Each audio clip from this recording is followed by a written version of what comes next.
波の谷でラフし始めよう。でけえ波行ったよ。乗れ。波に乗れる服にしよ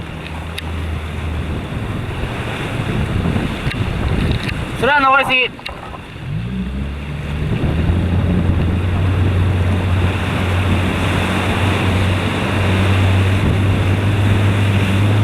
入ってる。はい。おお、すごい。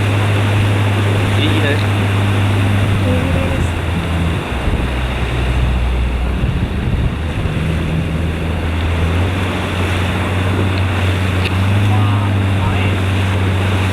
こっちの方が良さそうだな。早いね。ああ、早いね。パンピングってレベルじゃないっす、森様が。あ、スピンが腫れてないから。俺にしてパンピングまだ早いわ。スピン合わせ続けて。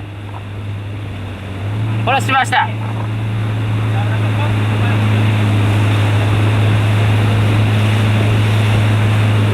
スピンを潰すな。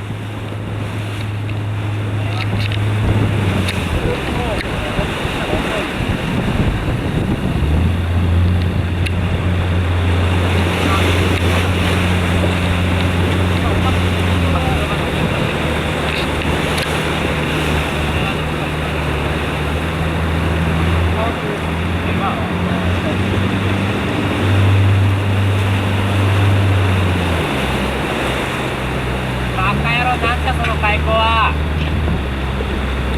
待って、開口ラインしっかり考えろ。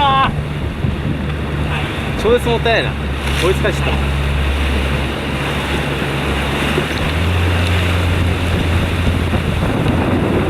オッケー、いいよ。